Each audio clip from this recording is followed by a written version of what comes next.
Micro organism की अगर बात करें तो इसमें जो फर्स्ट वर्ड है वो है माइक्रो और सेकंड वर्ड है ऑर्गेनिज्म।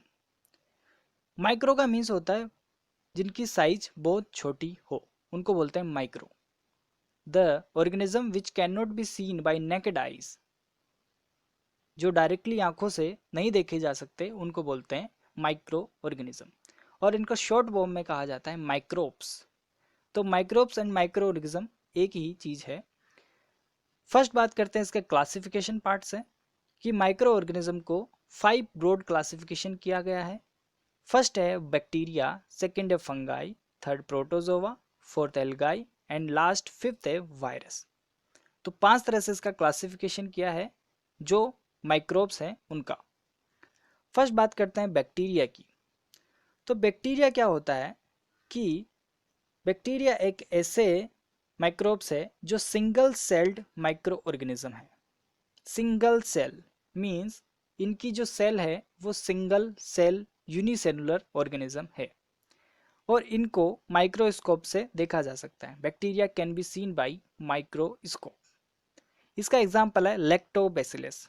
लैक्टोबैसिलस से बैक्टीरिया वही बैक्टीरिया है जो कर्ड बनाने में हेल्प करता है। जो दही बनता है वो इसी बैक्टीरिया की वजह से बनता है। तो बैक्टीरिया दो टाइप के हो सकते हैं, जो अपने लिए बेनिफिशियल हो और जो अपने लिए नुकसानदायक हो। नुकसानदायक वो बैक्टीरिया होते हैं, हार्मफुल वो बैक्टीरिया होते हैं जो डिजीज को स्प्रेड करते हैं। तो दोनों तरह से ये काम करते हैं। अच्छे बैक्टीरिया जैसे यहाँ पे एग्जाम्पल है लैक्टोबैसिलस का, और जो डिजीज को स्प्रेड करते हैं वो होते हैं हार्मफुल बैक्टीरिया। तो बैक्टीरिया यूनिसेलुलर ऑर्गेनिज्म है और ये दोनों तरह से काम करता है, बेनिफिशियल भी होता है और हार्मफुल भी होता है। नेक्स्ट बात करते हैं फंगाई की। फंगाई बेसिकली पैरासाइट्स होते हैं। फंगाई दूसरे की बॉडी पे रह के उससे फूड कंज्यूम करते हैं और इनका कलर जो होता है वो डिफरेंट कलर होता है। डिफरेंट कलर का मतलब यह है कि ग्रीन कलर नहीं होता, और ग्रीन कलर नहीं होगा तो ये अपना फूड सनलाइट से नहीं बना सकते, क्योंकि ग्रीन प्लांट अपना फूड सनलाइट से बना सकते हैं क्योंकि उनमें क्लोरोफिल प्रेजेंट होता है। तो यहाँ पे फंगाई में क्लोरोफिल एब्सेंट होता है, इसलिए ये हेट्रोट्रोपिक न्यूट्रिशन करते हैं। हेट्रोट्रोपिक न्यूट्रिशन का मतलब है कि फूड के लिए दूसरों पर डिपेंड रहना। तो ये मल्टी सेलुलर ऑर्गेनिज्म है, हेट्रोट्रोपिक न्यूट्रिशन करते हैं, और ये नॉन ग्रीन प्लांट्स हैं। नॉन ग्रीन प्लांट्स मीन्स इनका कलर ग्रीन नहीं होता क्योंकि इनमें क्लोरोफिल क्लोरोप्लास्ट एब्सेंट होता है। तो हेट्रोट्रोपिक न्यूट्रिशन करेंगे तो ये दूसरे की बॉडी से फूड लेंगे। जैसे यहाँ पे पिक्चर है, उस पिक्चर में देखो कि जो फंगाई है वो किसी दूसरे प्लांट की बॉडी पे ग्रो कर रही है, तो उसकी बॉडी से ये जो है फूड का कंजप्शन कर रही है। दे कैनो सिंथेसाइज फूड, एंड इसका एग्जाम्पल है पेनिसिलियम।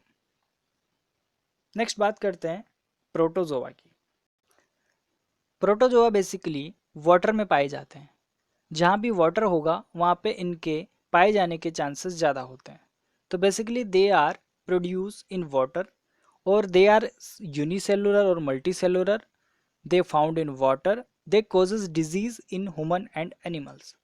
ह्यूमन एंड एनिमल्स में डिजीज का जो मेन रीज़न हो सकता है वो प्रोटोजोआ हो सकता है, क्योंकि जब वाटर को कंज्यूम किया जाता है ह्यूमंस और एनिमल्स के द्वारा तो वो वाटर से अपनी बॉडी में चले जाते हैं, और बॉडी में जाने के बाद ये एक डिजीज़ का एक रीज़न बनता है। इनके एग्जाम्पल है अमीबा एंड प्लाज्मोडियम। अमीबा एक यूनिसेलुलर प्रोटोजोआ है, while Plasmodium is multi cellular protozoa. एक और एग्जाम्पल ले सकते हैं पैरामीशियम। पैरामीशियम भी एक यूनिसेलुलर प्रोटोजोआ है। नेक्स्ट बात करते हैं एल्गाई की। एल्गाई का कलर जनरली ग्रीन होता है और इनको वाटर बॉडीज में ऑब्जर्व किया जा सकता है। जहाँ पे पॉन्ड होते हैं, रिवर सिस्टम होता है, वहाँ पे किनारों पे इनको देखा जा सकता है। इनका कलर ग्रीन इसलिए होता है क्योंकि इनके अंदर क्लोरोफिल प्रेजेंट होता है, और क्लोरोफिल प्रेजेंट होने के कारण ये अपना फूड खुद बनाते हैं फोटोसिंथेसिस से। जब ये सनलाइट इनके ऊपर पड़ती है तो उससे फोटोसिंथेसिस करके अपना फूड बना लेते हैं, और इसी फूड बनाने की क्रिया को बोलते हैं ऑटोट्रोपिक न्यूट्रिशन, क्योंकि ये अपना खाना खुद बनाते हैं इनको, इसलिए इनको ऑटोट्रोप्स कहा जाता है और इस प्रोसेस को कहा जाता है ऑटोट्रोपिक न्यूट्रिशन। ये यूनिसेलुलर और मल्टीसेलुलर दोनों टाइप के हो सकते हैं। ऑटोट्रोपिक न्यूट्रिशन करते हैं, क्लोरोफिल प्रेजेंट होता है और इसका एग्जाम्पल है स्पाइरोगायरा। नेक्स्ट बात करते हैं वायरस की। वायरस बेसिकली दूसरे की बॉडी में पाए जाते हैं। फॉर एग्जाम्पल एक वायरस है, उसको बनने के लिए, उसका प्रोडक्शन होने के लिए उसको दूसरे की बॉडी की ज़रूरत होती है, तो उस दूसरी बॉडी को कहते हैं होस्ट।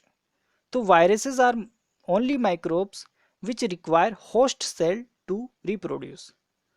इनको रिप्रोडक्शन के लिए, बनने के लिए, इनके जन्म होने के लिए इनको होस्ट सेल चाहिए होती है, दूसरी बॉडी चाहिए होती है। इनके जो एग्जाम्पल है जैसे पोलियो वायरस है, इन्फ्लुएंजा वायरस है, ये सब क्या है, डिजीज़ वाले वायरस हैं